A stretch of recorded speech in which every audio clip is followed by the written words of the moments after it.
तो गाइज आज हम कंपेयर करने वाले हैं दो मिड रेंज पावर हाउस मोटो H50 फ्यूजन और OnePlus Nord CE4 5G।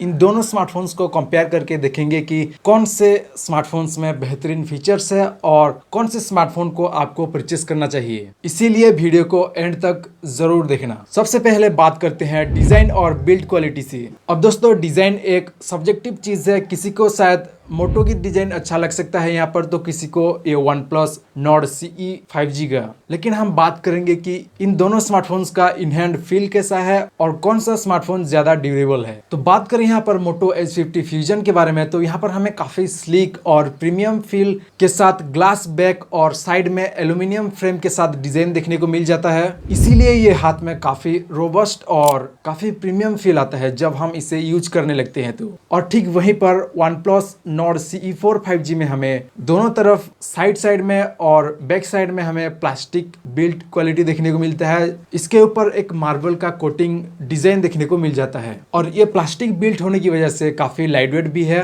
तो यहाँ पर दोनों ही स्मार्टफोन्स डिजाइन के मामले में डिफरेंट टाइप ऑफ डिजाइन को रिप्रेजेंट करते हैं और दोनों ही स्मार्टफोन्स बेहतरीन है डिजाइन और बिल्ड क्वालिटी में। लेकिन यहाँ पर मोटो H50 फ्यूजन काफी प्रीमियम फील होता है जब हम इसे इन हैंड यूज करने लगते हैं, क्योंकि यहाँ पर हमें वेगन लेदर का भी बैक साइड में डिजाइन देखने को मिलता है, तो इसीलिए ये ज्यादा हद तक प्रीमियम फील होता है। और अब नेक्स्ट बात करते हैं परफॉर्मेंस को लेकर, क्योंकि यहाँ पर इन दोनों ही स्मार्टफोन्स के परफॉर्मेंस को लेकर यूजर्स ज्यादा कंसर्न है rather than डिस्प्ले और डिजाइन। इसीलिए हम यहाँ पर बात करेंगे परफॉर्मेंस। तो परफॉर्मेंस में दोनों ही स्मार्टफोन में हमें यहाँ पर देखने को मिलता है जबरदस्त परफॉर्मेंस। तो यहाँ पर मोटो H50 फ्यूजन में हमें देखने को मिलता है ये स्नैपड्रैगन 7S Gen 2 का प्रोसेसर और UFS 2.1 का स्टोरेज रेटिंग के साथ इंटरनल स्टोरेज और LPDDR4X रैम। जबकि OnePlus में हमें यहाँ पर स्नैपड्रैगन 7 Gen 3 का प्रोसेसर देखने को मिलता है और स्टोरेज में भी यहाँ पर इम्प्रूव्ड रेटिंग है और रैम में भी LPDDR5X का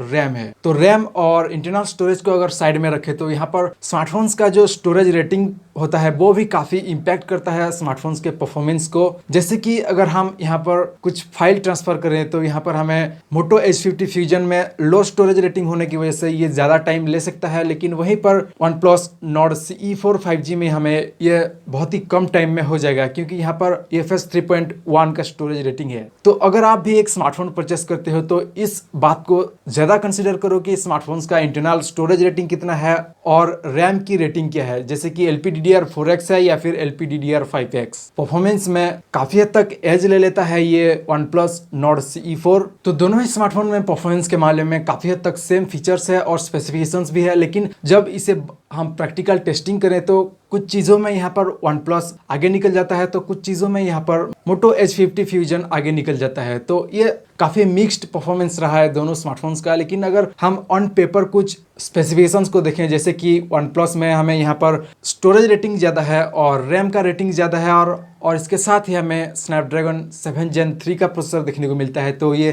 काफ़ी हद तक ज़्यादा परफॉर्मेंस प्रोवाइड कर सकता है as compare to the Moto H50 fusion. तो यहाँ पर कुछ हद तक यहाँ पर हमें बेहतरीन परफॉर्मेंस देखने को मिल सकता है OnePlus Nord CE4 5G में। और नेक्स्ट बात करते हैं यहाँ पर डिस्प्ले के बारे में। परफॉर्मेंस के बाद स्मार्टफोन में डिस्प्ले भी काफी ज्यादा मैटर करता है, तो यहाँ पर दोनों ही स्मार्टफोन में काफी हद तक सेम रेजोल्यूशन है और सेम तरह की स्क्रीन साइज भी है। OnePlus वाले में हमें यहाँ पर फ्लैट डिस्प्ले देखने को मिलता है और वहीं पर हमें H50 फ्यूजन में कर्व डिस्प्ले देखने को मिलता है। OnePlus में यहाँ पर 6.74 इंच के साथ 120 हर्ट्ज फास्ट रिफ्रेश रेट के साथ फुल HD एमोलेड डिस्प्ले देखने को मिलता है और ठीक वहीं पर मोटो H50 फ्यूजन में 6.7 इंच फुल HD रेजोल्यूशन के साथ 144 हर्ट्ज का फास्ट रिफ्रेश रेट। और डिस्प्ले प्रोटेक्शन में मोटो H50 गोरिल्ला ग्लास 5 के साथ आता है और ये जो OnePlus Nord CE4 5G है इसमें पैंडा ग्लास प्रोटेक्शन देखने को मिलता है। तो ओवरऑल डिस्प्ले को अगर हम कंक्लूजन निकालें तो यहाँ पर दोनों ही स्मार्टफोन में स्पेसिफिकेशंस काफी सेम है